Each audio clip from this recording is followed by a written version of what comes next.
Homogeneous और non homogeneous की बातें क्लियर हैं। तो होमोजीनियस में अब चलो ज़्यादा डीप ना देते हुए, क्योंकि डीप तो दे चुका हूँ, बार बार थोड़ी दूंगा, वीडियो नहीं बनी तो मैं क्या करूँ, ठीक है, इसकी कोई गारंटी थोड़ी है ना। लेकिन हाँ, यहाँ से सीख लेते हैं कि भाई ax इक्वल टू बी ऐसे होता है। अगर b के हर एक वेक्टर जीरो हो जाए, b का हर एक वेक्टर क्या हो जाए, जीरो हो जाए, तो वो होमोजीनियस, और b का हर एक वेक्टर जीरो ना हो तो वो नॉन होमोजीनियस। सीधा साधा फंडा है पहचानने का, क्लियर है। मैं अगर आपसे एकदम सिंपल बात करूं, एकदम सिंपल बात करूं, क्या मैं कहूं कि ax इक्वल टू बी अपने पास कोई इक्वेशन है, ax इक्वल टू बी अपने पास कोई एक इक्वेशन है, और यहां पर मैंने बोल दिया a does not equal to zero, ठीक है, a does not equal to zero. तो बताइए बेटा, कोई भी इक्वेशन इस फॉर्म में लेंगे, a और b क्या है, a और b कोई भी रियल नंबर हो सकते हैं, मेरे पास कोई भी रियल नंबर हो सकते हैं, इसमें कोई डाउट नहीं, मतलब एक कांस्टेंट हो गए, ठीक है। तो अब मुझे ये बताओ कि इस इक्वेशन के लिए कितने सॉल्यूशन फाइंड किए जा सकते हैं, number of solution. Unique solution होगा, यू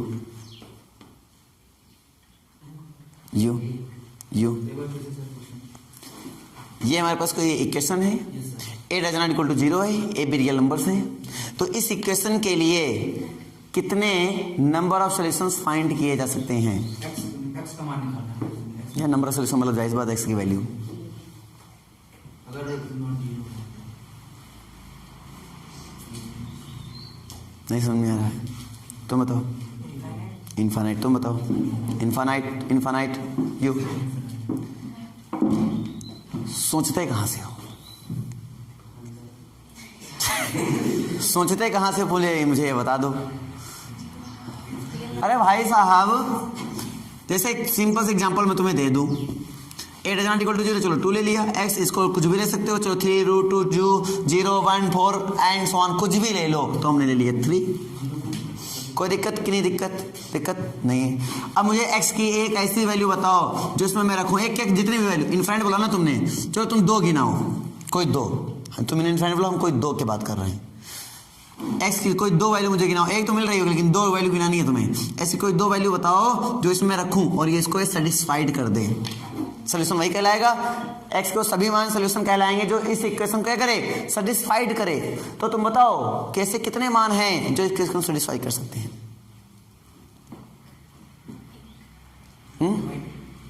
कितने मान हैं, एक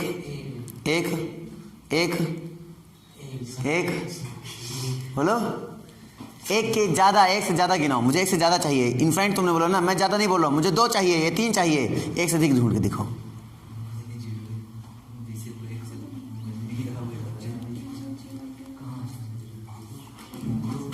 x इक्वल टू 3/2 के अलावा कोई एक सोल्यूशन और गिनाओ, तुम जाने। हाँ कितना, बात तो वही है, 3/2 ही तो इक्विवेलेंट ही तो इसका, और बोलो।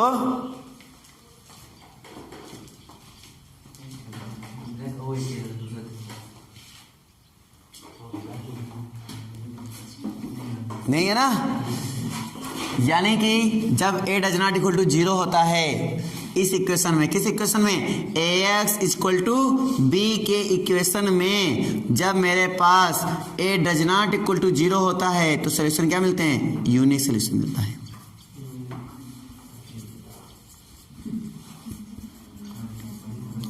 अद्वितीय हल। जब भी पूछा करें तो मन में 1-2 एग्जाम्पल ले लिया करो मूर्खों, ठीक है। बी यहाँ पर कुछ भी हो, बी से कोई मतलब नहीं, बी जीरो भी हो सकता है, नॉन जीरो भी हो सकता है, कोई दिक्कत यहाँ पे नहीं है। लेकिन अब मेरा क्वेश्चन एराइज होता है यहाँ से फिर से, a इक्वल टू जीरो हो, अभी a does not equal to zero था तो इक्वेशन में क्या मिला, यूनिक, ठीक है। अब मेरा a इक्वल टू जीरो होगा तो इक्वेशन में क्या मिलेगा, a equal to zero, equal to zero, solution ना होई, सोल्यूशन ना होई, नो सोल्यूशन यू, इनफाइनाइट सोल्यूशन यू, इनफाइनाइट सोल्यूशन यू, इनफाइनाइट। तुम तो नो कब होगा, या हमेशा होगा नो, नो कब होगा, मतलब नो सोल्यूशन कब आएगा, या हमेशा नो सोल्यूशन आएगा, हमेशा नो सोल्यूशन आएगा। जब भी हमारा जो होगा जीरो होगा। That's my boy. इसने दिया कॉन्सेप्ट, बहुत अच्छा कॉन्सेप्ट दिया इसने कि ए भी जीरो और बी अगर does not equal to zero तो इसका आंसर सही बोला जाएगा। इसका आंसर सही है नो सोल्यूशन। कैसे, मैं प्रूव करके दिखाता हूं।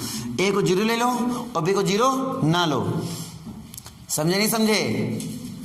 ए को जीरो ले लो, यहाँ पे A zero does not equal to zero था, यहाँ पे ए और बी कुछ भी हो सकता है, लेकिन यहाँ पे हमने क्या लिखा, ए जीरो हो और B does not equal to zero, बाकी और कुछ भी ले सकते हो, कोई दिक्कत नहीं, लेकिन जीरो ना हो। तो ये क्या होगा, नो सोल्यूशन। कैसे, मैंने तुम्हें दिखाया, यहाँ पर इसको कर दो जीरो, इसको कर दो इक्वल टू।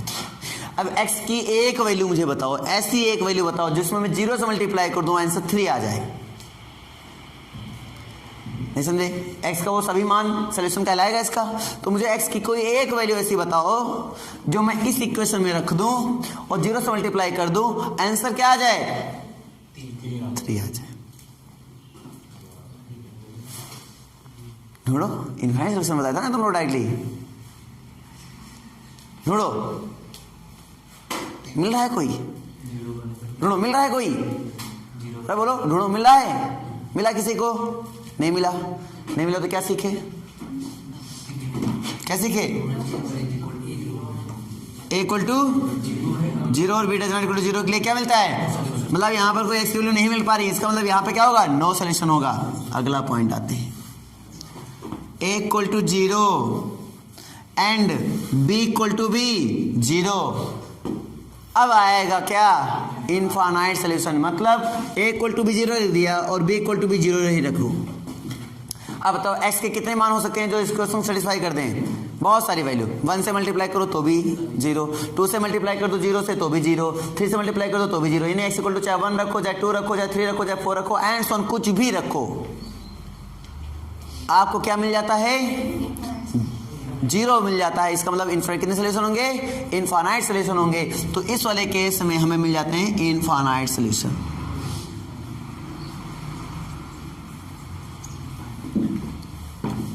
यहां तक कोई दिक्कत, और यहां तक किसी कोई दिक्कत, समझ में आ गया बेटा एकदम अच्छे से? चलो, तो अब सोल्यूशन है कैसे, जो इक्वेशन सेटिस्फाई कर दे भैया वही सोल्यूशन अपना। ठीक है, ठीक है, किसी को दिक्कत? क्या मैं आगे बढ़ सकता हूँ? होमोजीनियस नॉन होमोजीनियस क्लियर हो चुका है।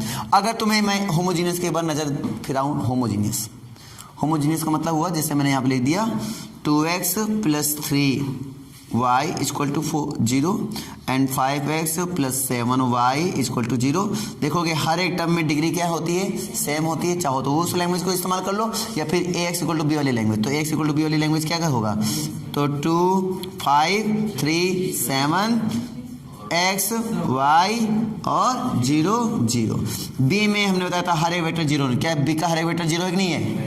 और कम से कम एक वेक्टर अगर जीरो ना मिले तो क्या बन जाएगा, वो कोई एक वेक्टर भी जीरो अगर नहीं मिलता है तो क्या हो जाएगा, नॉन होमोजीनियस। क्लियर हुआ? तो ये बन गया होमोजीनियस। सबको क्लियर है? तुम बताओ होमोजीनियस कभी नो सोल्यूशन दे सकता है क्या? होमोजीनियस मतलब हुआ ax = 0। तुम खुद सोचो, ये जीरो फिक्स हो चुका, बी वाला जीरो फिक्स हो चुका। अब ये बताओ कभी नो सोल्यूशन की बात करेगा? एक सोल्यूशन तो हमेशा होगा, कौन सा, जीरो सोल्यूशन। एक सोल्यूशन तो हमेशा होगा, कौन सा, जीरो सोल्यूशन। x = 0 तो हमेशा सेटिस्फाई करेगा ना, नहीं करेगा? करेगा। तो इसका मतलब इस वाले कंडीशन में देखो, जो सोल्यूशन रखता है बेटा, याद रखना, जो सोल्यूशन रखता है उसको कंसिस्टेंट बोलते हैं। क्या बोलते हैं, कंसिस्टेंट। मतलब संगत हल। एक या एक से अधिक अगर हल रख रहा है कोई सिस्टम तो उसको संगत हल यानी कि कंसिस्टेंट सोल्यूशन बोलते हैं। ठीक है, और अगर कोई हल ना रखे, जैसे ये वाला केस, ये कौन सा केस कहलाता है, इनकंसिस्टेंट। दैट मीन्स असंगत। नौसिखिया बोल रहा है। यहां तक समझ में आया कि नहीं आया? असंगत हल, हल को मैंने है लिख दिया, असंगत है। चलो, असंगत हल। तो तुम खुद सोचो, क्या होमोजीनियस सिस्टम कभी इनकंसिस्टेंट हो सकता है क्या? अरे सोच के देखो, होमोजीनियस सिस्टम के कभी इनकंसिस्टेंट हो सकता है क्या? ये सोल्यूशन तो हमेशा एक रखेगा ना, ये तो एक रखेगा, तो एक से अधिक रखेगा, लेकिन कभी भी ये नो सोल्यूशन नहीं कह सकता। समझ में नहीं आ रही है? क्योंकि x = 0 y = 0 हमेशा सेटिस्फाई इक्वेशन को करेंगे यहाँ पर। तो इससे एक बात हमें सीखने को मिलती है क्या? Homogeneous system be always consistent solution, यानी हमेशा कंसिस्टेंट सोल्यूशन पे करता है, देता है। क्लियर हुआ? यहां पे इनकंसिस्टेंट का कोई सवाल ही नहीं है। इनकंसिस्टेंट कहां पे चेकआउट किया जाता है? नॉन होमोजेनियस सिस्टम में। वहां पे कंसिस्टेंट भी हो सकता है, वहां पे इनकंसिस्टेंट भी हो सकता है। हाँ, यहां पे यूनिक और मैं इनफाइनाइट की बात कर सकता हूं, लेकिन यहां पर हम सब की बात करेंगे। यूनिक इनफाइनाइट हो सकता है, यहाँ पर एक या एक से अधिक सोल्यूशन हो सकते हैं, लेकिन यहाँ की बात करें हम तो यहाँ पर क्या हो सकता है? यहाँ पे तीनों केस हो सकते हैं, होमोजीनियस भी, सॉरी इनकंसिस्टेंट भी और कंसिस्टेंट भी। अब इसके बाद में करते हैं। ये तो लॉजिक क्लियर हुआ ना? तो ax = b, और जब भी हमारा b के सारे वेक्टर 0 हो जाए यानी होमोजीनियस सिस्टम बन जाए, तो याद रखना ये हमेशा क्या होता है? कंसिस्टेंट होता है। Be always consistent. क्लियर हुआ नहीं हुआ? ये हमेशा कौन सा सोल्यूशन देता है? कंसिस्टेंट सोल्यूशन देता है, कभी कोई दिक्कत नहीं आएगी इसमें, यानी संगत हल देता है। बात समझ में आ गई? एक ऑब्जेक्टिव यहीं से क्लियर हो गया। ठीक है, अब क्योंकि मैंने बताया ना मैट्रिक्स की वो सारी थ्योरी नहीं पढ़ाई है जो थ्योरी तुम्हारे यहाँ पहले से तुम लोग पढ़ चुके हो, लेकिन वो थ्योरी बिल्कुल पढ़ लो जो तुमने नहीं पढ़ी है, और ये इंपॉर्टेंट थ्योरी है। अगर ये सब क्लियर नहीं करोगे भाई साहब तो क्वेश्चन पिक आउट करोगे। अभी हम क्वेश्चन डिस्कस करते हैं, कैसे मजा आता। अब मजा आएगा, लेकिन इसको सीखने के बाद देखना धांसू तरीके से क्वेश्चन लगने वाले हैं। ठीक है ना? और बाकी जितने प्रैक्टिस करवा दिया मैट्रिक्स में, उसमें कोई दिक्कत आ रही है क्या? नहीं आ रही ना? क्वेश्चन देखते ही लग रहे हैं, नहीं लग रहे हैं? लग रहे हैं, लग रहे हैं ना? ठीक है, बस क्वेश्चन देखते ही लगने चाहिए बेटा, जादू सीखो खाली। अब मैं अगर आपसे इसमें बात करूं, ये तो ठीक है, आसान था सर, मैं नॉन होमोजीनियस सिस्टम में कैसे डिस्कस करूंगा। ठीक है, तो होमोजीनियस तरफ कर दो। होमोजीनियस का काम क्लियर है? दो मेथड बताऊंगा, एक क्रैमर मेथड और एक मैट्रिक्स मेथड। दो मेथड तुम्हारे यहाँ है ना, क्रैमर और मैट्रिक्स, दोनों ही, आप भी और क्रैमर मेथड, दोनों ही मेथड मैं तुम्हें समझाऊंगा। तो अब मेरा जो सिस्टम चलने वाला है वो कौन चलेगा बेटा? नॉन होमोजीनियस सिस्टम चलेगा।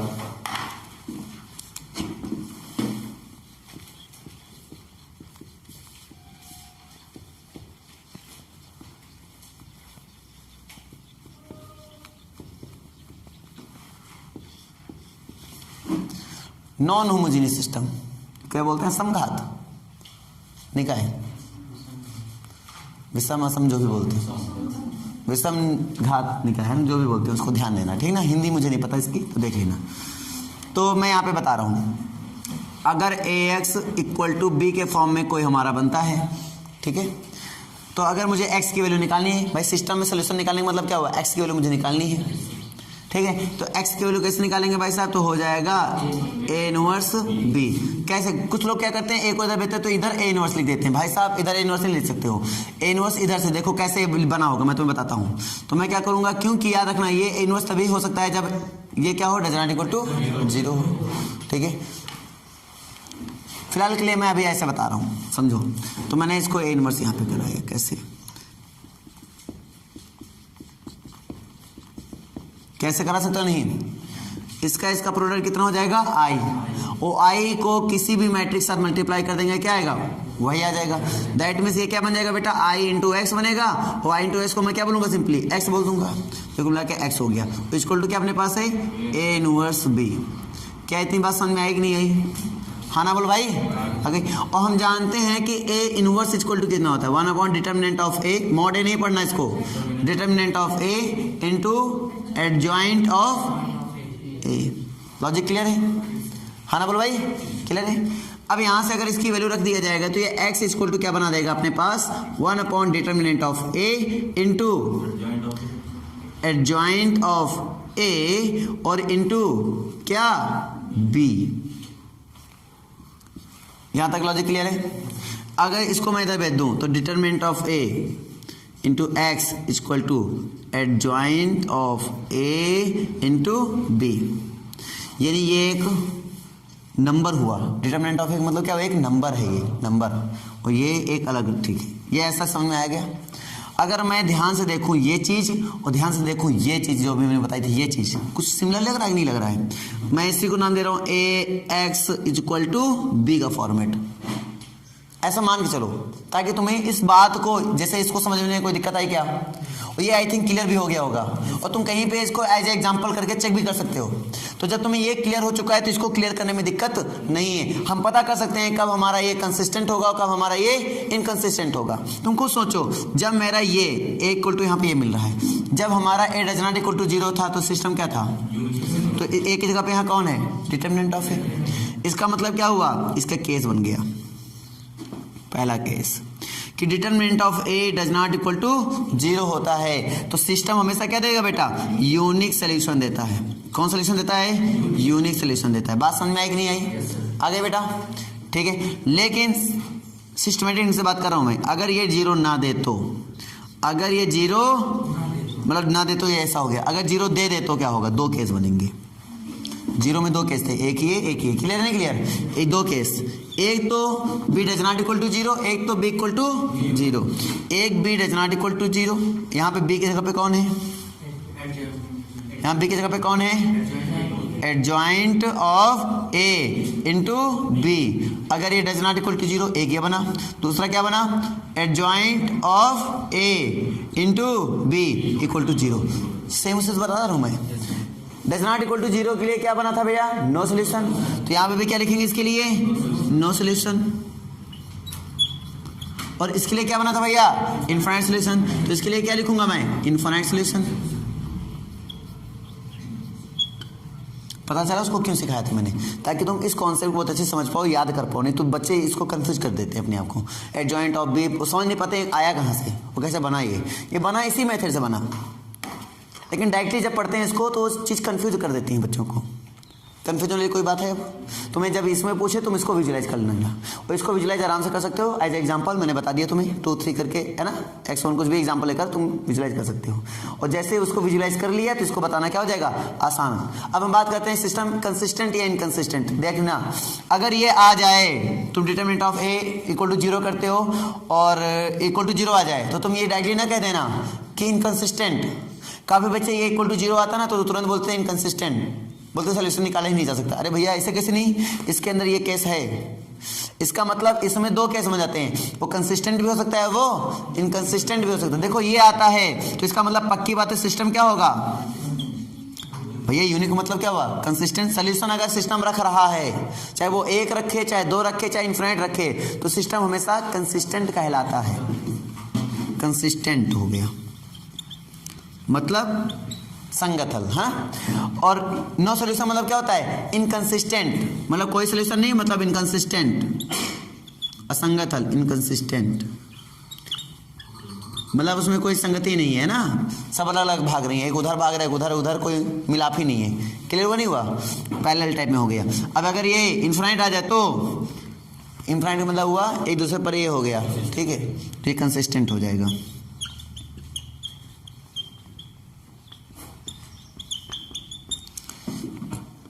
किसी कोई समस्या आई है? किसी कोई समस्या आई? सोल्यूशन निकालते कैसे हैं वो 12th में सीखा है तुमने, और भी हम ट्रिकें सिखा देंगे जब ऑब्जेक्टिव कराएंगे तो, है ना? उसकी चिंता मत करना। फिलहाल ये जो कॉन्सेप्ट बताया ना, इसको स्ट्रांगली तरीके से इसको तैयार रखो, ठीक है? बताओ सबको समझ में आया है कि नहीं आया? पहले बताओ। आ गया बेटा? सबको आ गया ना? इधर ठीक है। ये ग्राफ सबको समझ में आना चाहिए जो मैंने अभी बनाया। अब हम बात करते हैं क्रैमर मेथड। बहुत ही सिंपल, उसमें भी याद करने की जरूरत ही नहीं, थोड़ा सा कॉमन सेंस, सारी केसेस याद, ठीक है?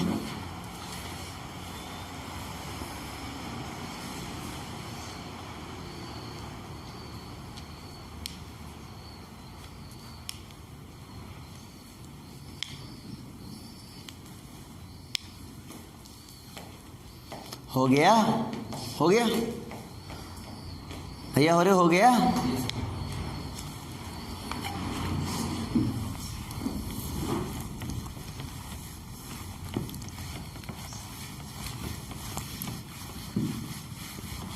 देखो समस्या बहुत ही छोटी थी। अगर मैं इसी में कहता कि कि नहीं यार ऐसा है कि डी कुछ मान लो, तो डी का मतलब होता है डिटर्मिनेंट ऑफ ए। ठीक है, पहले डी निकालते थे हम लोग, फिर डी एक्स निकाल लेते थे, फिर डी वाई निकालते थे, फिर डी जेड निकालते थे। तो पता ही होगा डी एक्स मतलब होता है जो ए वाले मैट्रिक्स होती थी उसमें एक्स वाले जो कोफिशिएंट होते उनको हटाकर बी वाले वेक्टर रखने होते थे। फिर डी वाई मतलब क्या होता था, ए जो मैट्रिक्स होती थी उसमें वाई वाले वेक्टर, वाई के गुणांक वाले वेक्टर हटा के बी वाले वेक्टर रख देना होता था। इस तरह डी जेड निकाल लेते थे। याद आई नहीं याद आया? डीजेड निकाल लेते थे। और डीजेड निकालने के बाद, ये सब निकालने के बाद हम क्या करते थे, x equal to D X upon D, Y equal to D Y upon D and Z equal to D Z upon D. बस समझना, अगर ये does not equal to zero होता है, तुम खुद सोचो, अगर हमारा d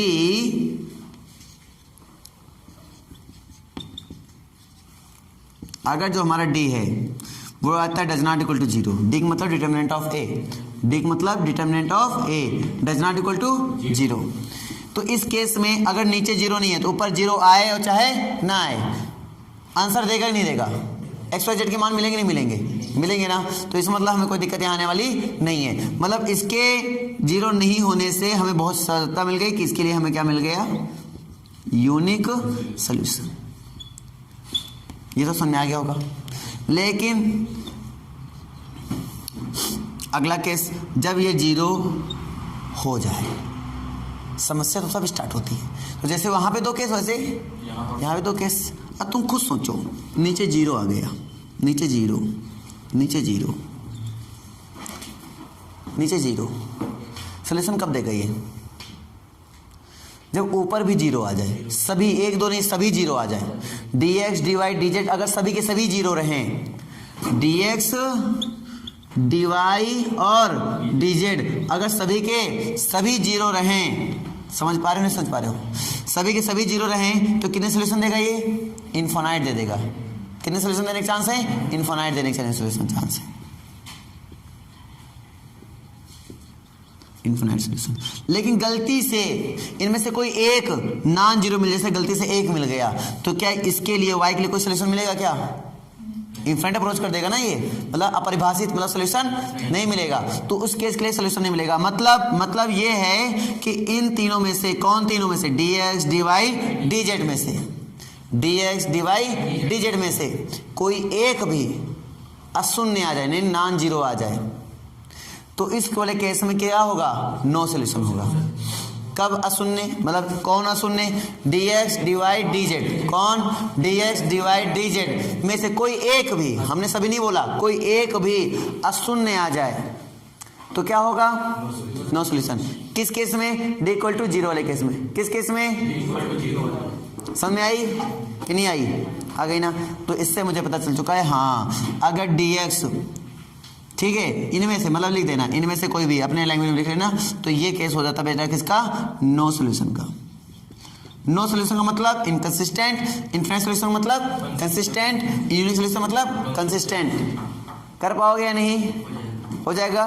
तो मैंने दोनों मेथड के जो यहाँ पे बेसिक फंडा था वो मैंने तुम्हें बता दिया। तो और कोई दिक्कत बताओ? क्लियर हो गया सबको? कुछ क्वेश्चन कर लिए जाए भाई साहब आज? आई थिंक लॉजिक तो सारे क्लियर हो चुके होंगे, है ना? तो कुछ क्वेश्चन कर लेते हैं तो समझ में आ जाए। नोट कर लो पहले इसको, सब लोग नोट कर लो, फिर ये ना कहो कि सर, है ना, अभी नोट नहीं है।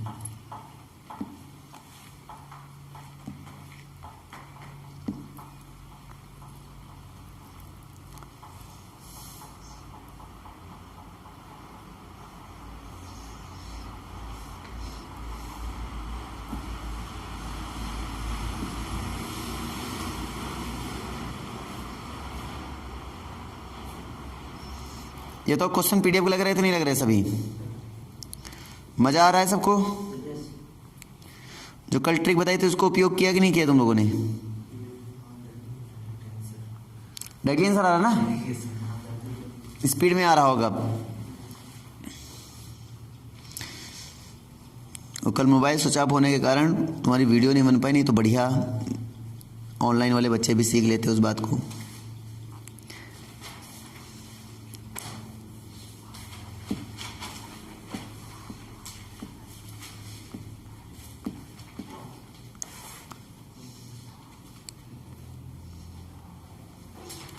क्या हो रहा है भैया? कौन सी दुल्हन वाली बातें चल रही है? चलो भाई साहब, ये रब कर दिया जाए ना। तो मैं कुछ क्वेश्चन लेकर आया हूँ तुम्हारे सामने, और बहुत ही सिंपल तरीके से आप आंसर दे सकते हो, इसमें कोई दिक्कत नहीं है। मैं इसको रब कर दूँ।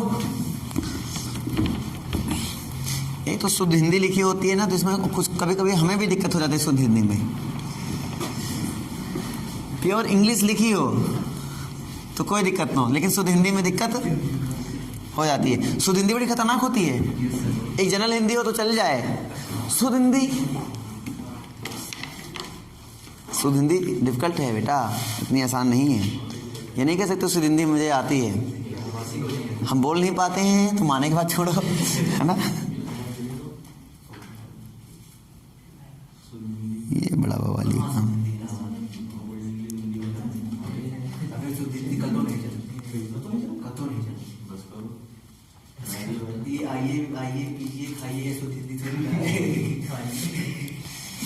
लैम्डा के किस मान के लिए यहाँ पे दिया गया समीकरण निकाय 3x minus 2y plus z equal to 0, lambda x minus 14y plus 15z equal to 0। उसके बाद दिया गया x plus 2y minus 3z equal to 0 का x equal to 0, x equal to y equal to z equal to 0 के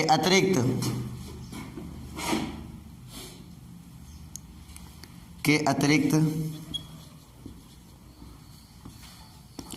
कोई हल है, कोई हल है। इसके अतिरिक्त भी कोई अगर हल है इसमें, तो मुझसे क्वेश्चन कह रहा है कि लैम्डा का मान क्या होगा। ऑप्शन, पहला ऑप्शन 1, दूसरा ऑप्शन 2, तीसरा ऑप्शन 3 और चौथा ऑप्शन 5 नहीं है। अब बताइए इनमें से कौन सा ऑप्शन करेक्ट होगा। कॉमन सेंस लगाओगे तो जल्दी आंसर आ जाएगा, और सीधा सिंपल सॉल्व भी कर लोगे तो भी आंसर आ जाएगा। आप बताओ इनमें से कौन सा आंसर होगा। अगर इसके अतिरिक्त भी कोई हल दे रहा है तो इसका मतलब है किस में जा रहा है, डिटर्मिनेंट ऑफ इक्वल टू 0 में जा रहा है, आई थिंक, है ना। किस में जा रहा है, 0 में जा रहा है। तो इनफाइनाइट वाला केस बन रहा है इसमें, तो determinant of A equal to 0 रख दो, लैम्डा का मान आ जाएगा। Determinant of A equal to 0 रख दो, लैम्डा का मान आ जाएगा।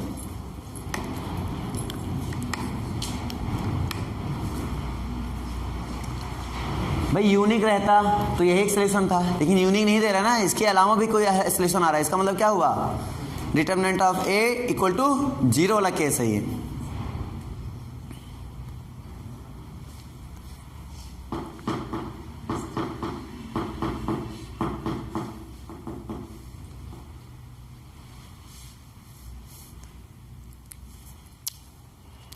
जल्दी करो बेटा, इतना आसान क्वेश्चन, टाइम मत लो।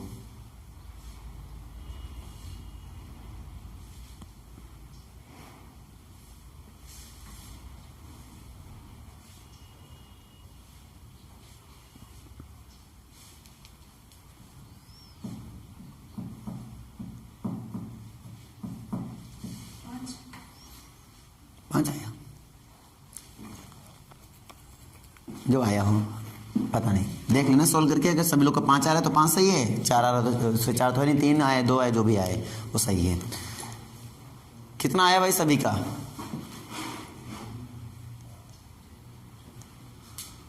बताओ।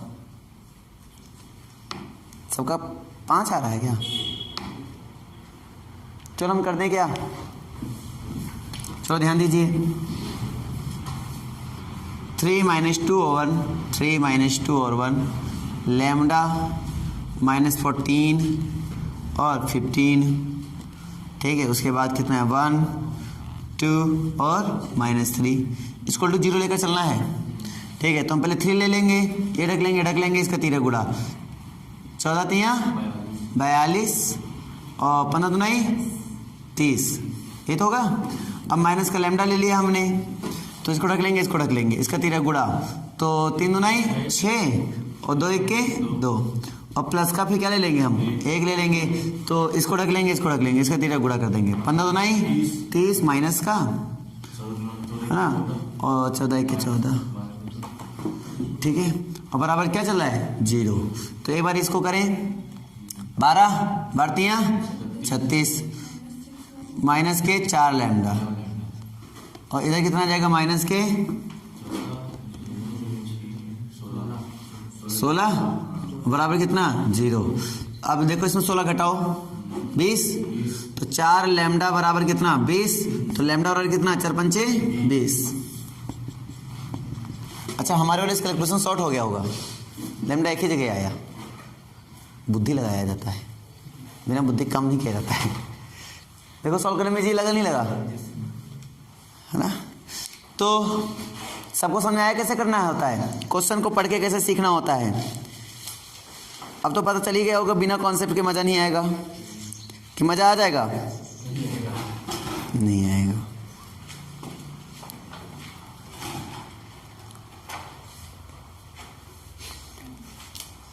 अरे भैया बहुत ही आसान क्वेश्चन दे दिया इन्होंने। रब कर दूं इसी टाइप का एक क्वेश्चन और है, तो कर लोगे कि उसको भी दूं? अब उसको कर लोगे तो टाइप थोड़ा चेंज कर देता हूँ ना बेटा, टाइप थोड़ा चेंज कर देता हूँ, हलों की संख्या ज्ञात करो। चलो पता लगा लेते हैं इसमें हल की संख्या, हाँ ये थोड़ा टाइप चेंज होता है, और इस क्वेश्चन में तुम पता लगाओगे हल की संख्या मतलब कितने हल प्राप्त किए जाएंगे। तो क्वेश्चन दे दिया जाए x + y - z = 0, ठीक है। 3x बताओ कौन सा टाइप चल रहा है भाई, होमोजीनियस या नॉन होमोजीनियस? होमोजीनियस चल रहा है, तो होमोजीनियस में कभी नो सोल्यूशन होता है? हाँ ऑप्शन देखना, 0 लिखा इन्होंने, तो ये क्या हो सकता है कभी नो सोल्यूशन मतलब 0 सोल्यूशन? 0 खाली 0 हो सकता है क्या? खाली 0 तो हो नहीं सकता, नहीं समझे क्या? संख्या है, सोल्यूशन की संख्या, हलों की संख्या। क्या हलों की संख्या 0 हो सकती है क्या? नहीं हो सकती। 1 हो सकती है? हाँ हो सकती है। 2 हो सकती है? अच्छा अनंत हो सकते हैं? नहीं हो सकती क्या? हो सकती है। कैसे पता करेंगे कि 1 होगा या अनंत होंगे? 2 तो हो नहीं सकते ना, 0 हो सकता है, इनको वैसे भी कट करो। ये तो अनंत हो गए तो 1 होगा। कैसे पता करेंगे? डिटर्मिनेंट ऑफ ए निकाल कर। क्लियर हुआ नहीं हुआ? तो 1 3 1 1 -1 -3 एंड -1 -1 +1 क्या कर देंगे? इसको ढक लेंगे, इसका क्रॉस मल्टीप्लाई कर देंगे, ठीक है। क्या आ जाएगा बताओ जल्दी से? -1 + 3 सॉरी -3 -1 -3 है ना, और -1 ले लिया हमने, इसको ढक लिया, कितना हो जाएगा 3 + 1, ठीक है। और -1 ले लिया, कितना हो जाएगा -3 और +1। चलो भैया इसका देखो -4 आया, इधर कितना आएगा -4 आएगा, इधर कितना आएगा +2 आएगा, 4 4 8 में 2 गया -6। कुछ भी आया बस ये देखो 0 आया कि नहीं आया? 0 तो नहीं आ रहा ना, 0 नहीं आ रहा, इसका मतलब क्या हुआ? बस इतना देखो 0 आ रहा है नहीं आ रहा है? 0 नहीं आ रहा है, 0 नहीं आ रहा है मतलब क्या हुआ? Unique solution. यूनिक सोल्यूशन मतलब सोल्यूशन नंबर कितना होगा? 1 होगा, यानी x = 0 y = 0 z = 0 के अलावा कोई सोल्यूशन नहीं मिलेगा। बात पकड़ में आई कि नहीं आई? आ गई ना? सबको आ गई बेटा? आ गई। तो ऐसे चेकआउट करेंगे। अगर 1 = 0 आ जाता तो नो तो होने का चांस है नहीं इसमें, कि वो केस अगला चेक करेंगे। इसमें एक ही केस होता है, 1 = 0 आ जाए तो अनंत, 1 = 0 ना आए तो यूनिक, क्योंकि नो तो हो ही नहीं सकता। बात समझे नहीं समझे? तो डायरेक्टली इसमें क्या लगा देंगे अगर 1 = 0 आता तो। फिलहाल के लिए सब क्वेश्चन में आया कि नहीं आया? आ गया ना। तो अगला क्वेश्चन दिया जाए, कर पाओगे? हलों की संख्या इसमें भी है। क्वेश्चन लिखो x + 4y - z = 0, x + 4y - z = 0, 3x - 4y - z = 0, 3x - 4y - z = 0, ठीक है। एंड x - 3y और प्लस z = 0। अब बताओ इसको कैसे करेंगे अपन? ठीक है, ऑप्शन की बात कर लें तो ऑप्शन इसमें है, ऑप्शन की वैसे जरूरत नहीं, लेकिन फिर भी ऑप्शन बता रहा हूँ। ऑप्शन है 0 1 2 अनंत, 0 1 2 अनंत, ऑप्शन यही है। जैसा किया सेम वैसे करो, और ऑप्शन बताओ कौन सा करेक्ट है।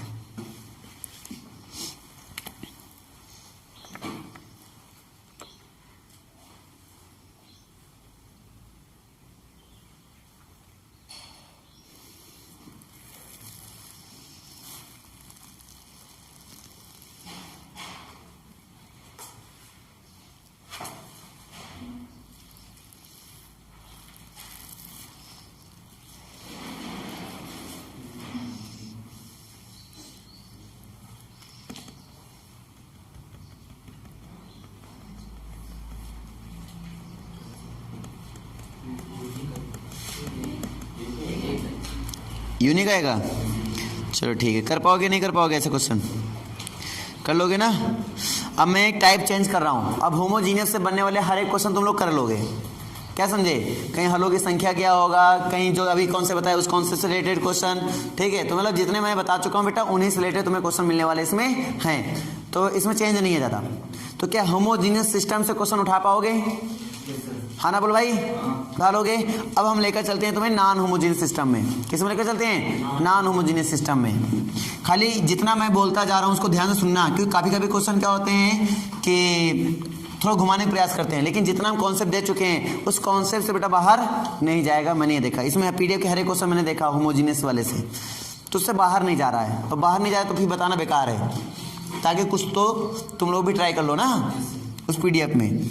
चलो मैं अब कुछ टाइप चेंज कर रहा हूँ बेटा, टाइप में ये चेंज कर रहा हूँ कि क्वेश्चन ये कह रहा है भाई साहब,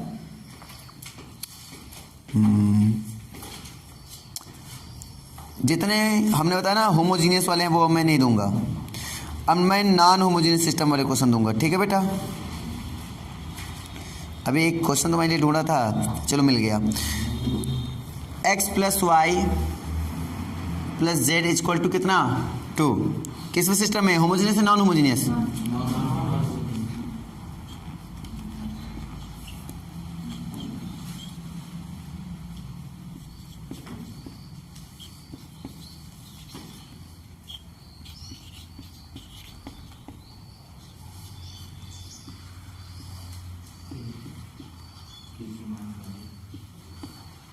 कौन सा लगता है?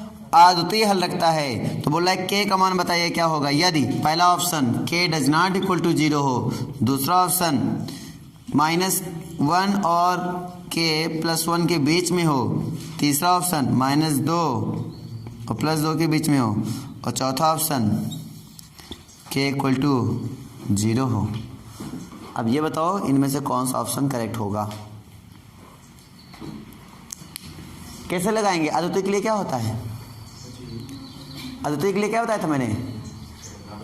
Determinant of A does not equal to, तो लगाओ,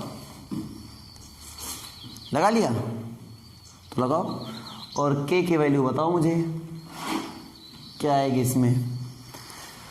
वैसे ऑप्शन देख के डील हो रहा है, लेकिन तुम लोग फिर भी बताओ क्या होगी।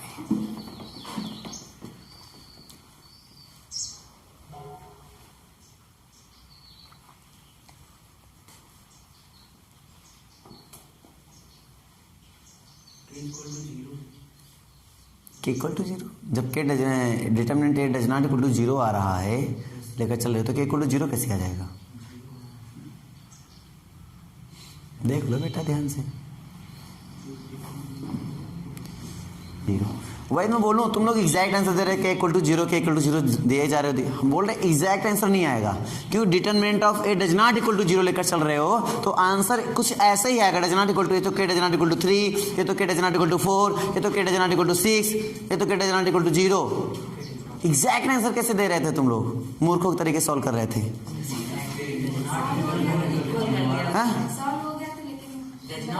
हम बता क्या रहे हैं, हम बता क्या रहे हैं, जब determinant of A does not equal to 0 लेकर चल रहे हो, तो एग्जैक्ट आंसर कैसे आ जाएगा भाई साहब? इसमें देखते ही पता चला था ये ऑप्शन होगा करेक्ट, क्योंकि कोई डज नॉट इक्वल टू में ऑप्शन ही नहीं था, तो ये तो हो ही नहीं सकता, ये हो नहीं सकता, ये नहीं हो सकता, ये करेक्ट ऑटोमेटिक था। हम सॉल्व भी ना करते, इसको डायरेक्टली करते थे कि common sense, determinant of A does not equal to लेकर चल रहा हूँ ना, इक्वल टू 0, तो determinant A does not equal to लेकर चल रहा हूँ, और यहाँ के की कोई ऐसा तो पावर है नहीं कि कई सारे के रहे हो, के तो एक ही है, इसका मतलब क्या है, जो लास्ट में बनेगा वो लीनियर बनेगा। ये तो K does not equal to 0, ये तो K does not equal to 4। अगर ऐसे इस टाइप से ऑप्शन होते तो हम सॉल्व करते, और जब इस टाइप का एक ही ऑप्शन है हम सॉल्व भी नहीं करेंगे, हम डायरेक्ट करेंगे के डज नॉट इक्वल टू 0। समझे नहीं समझे? कॉमन सेंस नाम की बेटा चीज होती है ना, उसको लगाया करो। भिड़ जाते हो बकरियों की तरह, और दोनों ऑप्शन थे के इक्वल टू 0, के डज नॉट इक्वल टू 0, और मुझे पता था कि अगर आप ये एग्जामिनेशन हॉल में करते उड़ेल लेते के इक्वल टू 0, तुरंत जाता के इक्वल टू 0, ये जान लो। 99% यहाँ पे जो बच्चे बैठे हुए 99% बच्चों का, मैं 1% नहीं बोल सकता, लेकिन 99% क्या 100 मान लो % बच्चों का k = 0 जा रहा था, क्योंकि मूर्ख हो। हमने बोला determinant of a does not equal to लेकर 0 चल रहे हैं, और यहाँ पे एक ही अननोन है, इसका मतलब जो भी आंसर आएगा ये तो k does not equal to 1, ये तो मतलब k does not equal to करके ही आंसर आएगा। कहने मतलब ये है, समझे नहीं समझे? तो जब तुम लोग एग्जैक्ट बता रहे थे मुझे आ रही थी गुस्सा कि सोच कैसे रहे हो, कहाँ सोच रहे हो। इसको बोलते हैं क्या? मूर्ख। एक नंबर की क्या हो? मूर्ख हो। अरे थोड़ी बुद्धि लगा के बात किया करो भाई साहब, हमें तो अटैक आ जाएगा किसी दिन तुम लोग के आंसर के बताने के चक्कर में, फिर हॉस्पिटल लेकर जाना तुम लोग, मुझे हॉस्पिटल लेकर जाओगे कि यही मरने के लिए छोड़ दोगे? हमें तो ये भी शक लग रहा है तो तुम लोग के ऊपर। बोला मन की बात कर दे हो। अरे तुम्हारे अंदर से आवाज आई है मन की बात कर दे भैया। बताओ इस टाइप का क्वेश्चन कर पाओगे या नहीं भाई साहब, बोलो। हो जाएगा। अब मैं एक क्वेश्चन और दे रहा हूं, इसी टाइप में है, थोड़ा सा बुद्धि लगाकर, नहीं तो हम जान लेना मार मार के मुर्गी बना देंगे तुम लोग को। क्या बना देंगे? लड़कियों को मुर्गा बना देंगे। ठीक है। वैसे आजकल बहुत महंगा हो रहा है सिस्टम।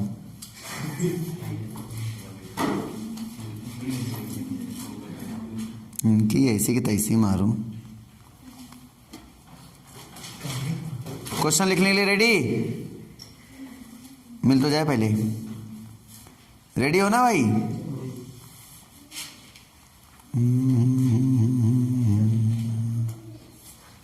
तो बहुत आफत। एक तो यहाँ किनारा टच हो जाता फिर ढूंढते रहो।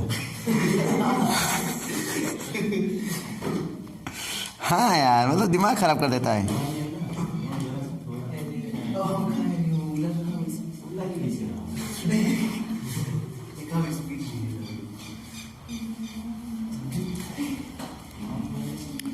चलो भैया लिखो, कहाँ क्वेश्चन लिखने वाले थे? हाँ टच होकर ढूंढो, अब आधा घंटा बैठ के लिखो क्वेश्चन। लिखो x माइनस x1, लिखो x1 minus x2 plus x3 equal to 2।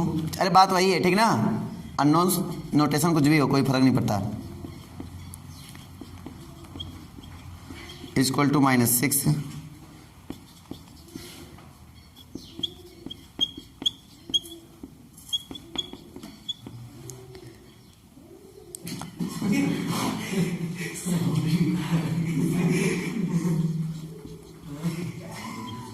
उसकी पक्षी की आवाज़ मत सुनो, इधर ध्यान दो।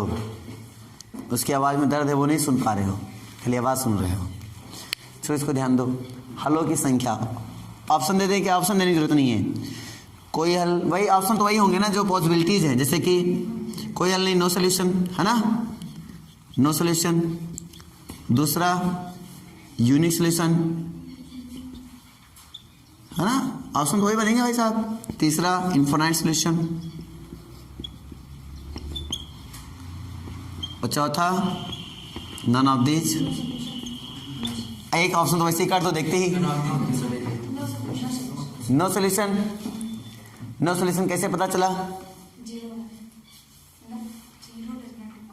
तुम लोग हो मूर्ख, एक नंबर के। पूछो का है, फिर तो पूछो का है।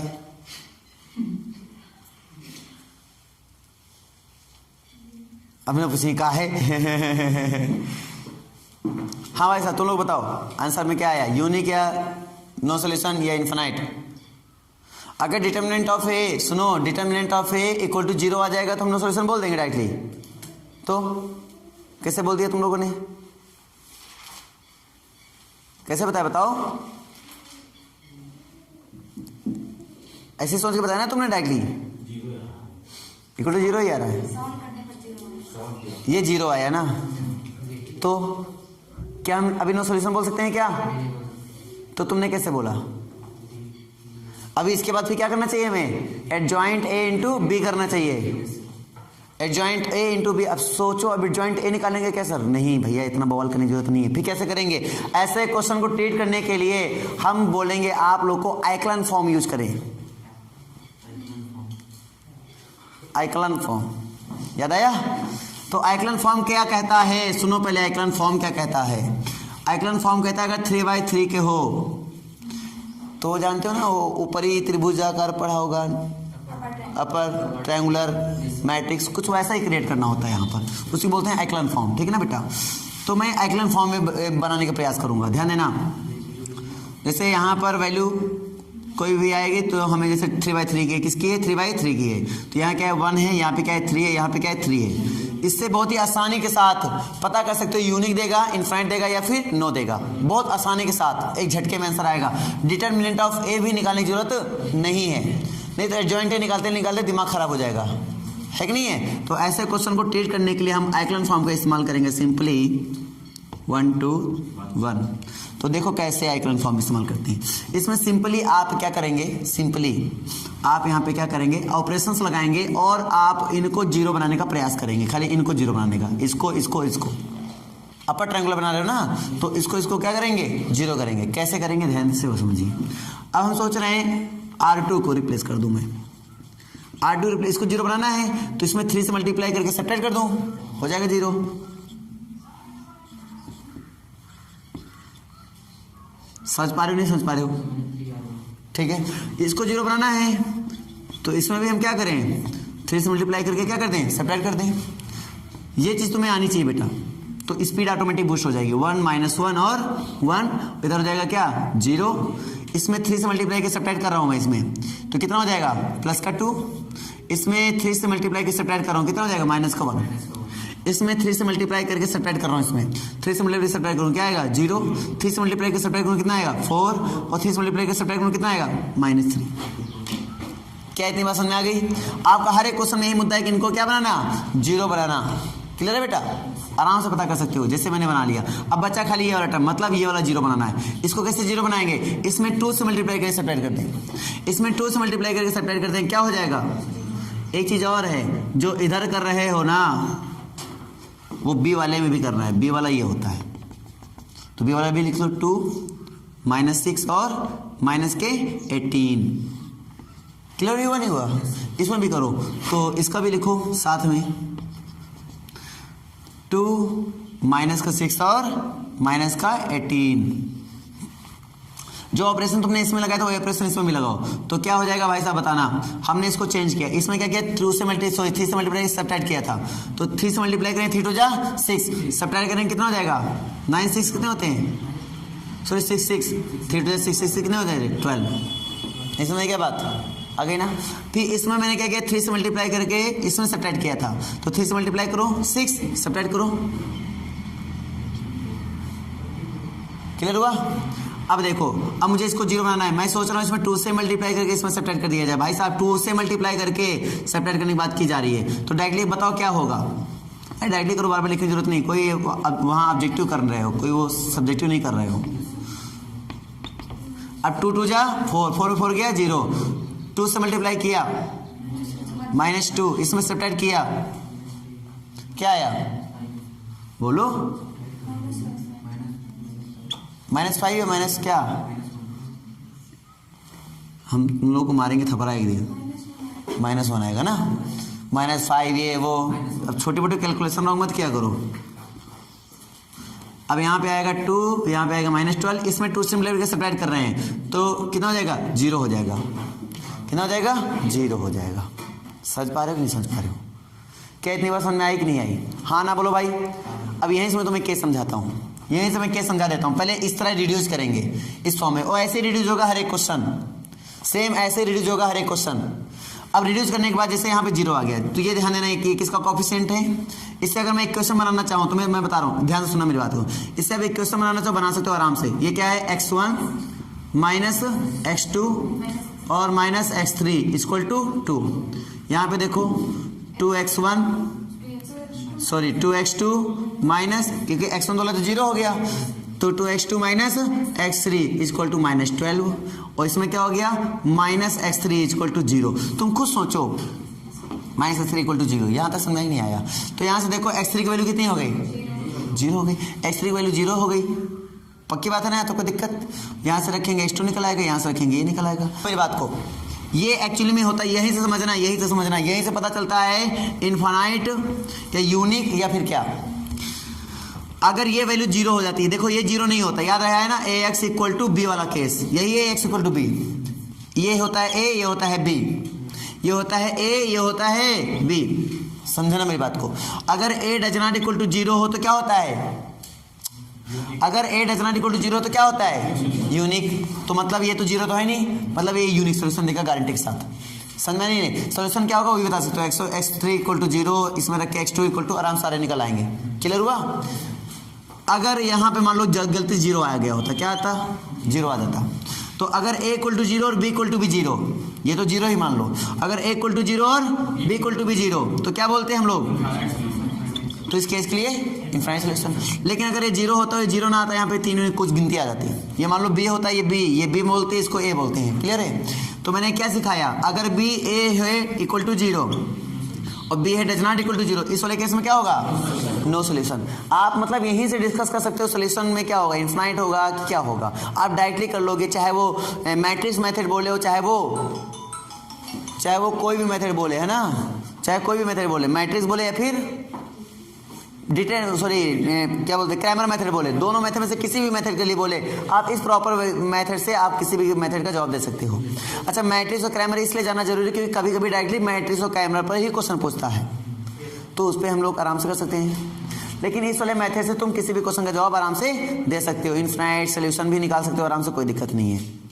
क्लियर हुआ या डाउट है, क्लियर हुआ भवानी, क्लियर हुआ सबको, कैसे निकालने का तरीका समझाया, समझ में आया कि नहीं आया, आ गया। इससे पता चलता है इनफाइनाइट या फिर यूनिक या फिर नो। यहां से ये ए होता है, इधर वाला जो वैल्यू निकल के आता है, और ये क्या होता है, बी होता है, आराम से पता कर सकते हो। ये तो यहाँ हम लोगों ने कहीं गलती की होगी, ये 1 था, ये कितना था, 1 था, ये कितना था, 2 था, ये कितना था, 1 था, -1 था, -1 था, ये 1 था, ये 3 था, ये 3 था, ये भी 1 था, ठीक है, 2 था, ये -6 था, -3 यही था ना, ठीक है। अगर करेंगे हम लोग तो यहाँ पे इसको जीरो बनाएंगे 3 से, ठीक है, 3 से करेंगे तो कितना आएगा, 2 सही है, 3 से करेंगे कितना आएगा, 4 सही है, इसमें 3 से करेंगे कितना आएगा, -1, इसमें 3 से करेंगे कितना आएगा, 3 से ज़्यादा करो कितना आएगा, -2 आएगा, कितना आएगा, 3 बन 3 को घटा रहे हैं हम लोग, है ना, तो -2 आ जाएगा। बस सीखा, ये तो कौन सा समझ आ गया, बस ये तरीका होता है, बहुत जल्दी तरीका निकालते हैं, इससे बहुत आसानी तरीका निकाल देते हैं। देखना, अब इसको करो जरा, 2 से मल्टीप्लाई करके इसमें सब्ट्रैक्ट करो, क्या आ जाएगा, 0, इसमें 2 से मल्टीप्लाई सब्ट्रैक्ट करो, क्या आएगा, 0। हाँ भैया गलत है, ध्यान दो इधर, चलो कहीं भी निकाला होगा, चलो ध्यान दो इधर, ये आ गया था 0, और हमने भी क्या सिखाया, अगर ये आ जाए 0 और ये आ जाए, इधर भी कर लेते हैं, इधर क्या आएगा, इधर भी तो आया था 0, क्यों, 2 से मल्टीप्लाई के सब्ट्रैक्ट करो, इसमें क्या है था 0। अगर ये दोनों 0 आ जाएं, हमने क्या सिखाया अभी, अगर ये दोनों 0 आ जाए तो क्या होता है, इनफाइनाइट सोल्यूशन होता है, और तुम्हारा क्या बोला था, नो सोल्यूशन, मतलब देखिए नो सोल्यूशन, तो कौन सोल्यूशन हो जाएगा, इनफाइनाइट सोल्यूशन हो जाएगा। लॉजिक क्लियर हुआ या नहीं, अरे हाँ ना बोल, क्लियर हो ना। लेकिन हाँ, ऑपरेशन लगाने में कोई गलती नहीं होनी चाहिए, ये जोड़ घटाना एकदम सही होना चाहिए। जैसे इसमें गलत बता दिया, देखो ये मूर्खता होती है, इसलिए बोलता हूँ ध्यान से बताओ, यहाँ गलती हुई थी, यहाँ -3 लिख दिया था, यहाँ -2 लिखना चाहिए था,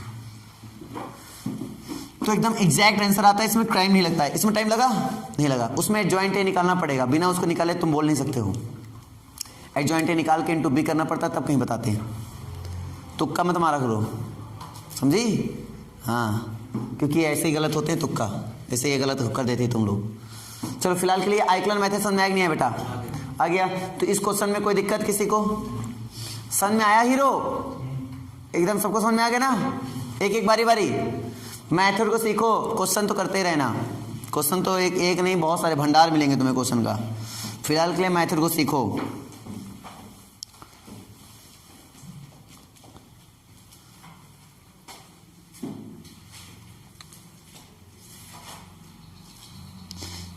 चलो देखते हैं, होपफुली क्या वैसे क्वेश्चन तुम लोग कर पाओगे ना बेटा, ईमानदारी के साथ, ठीक है।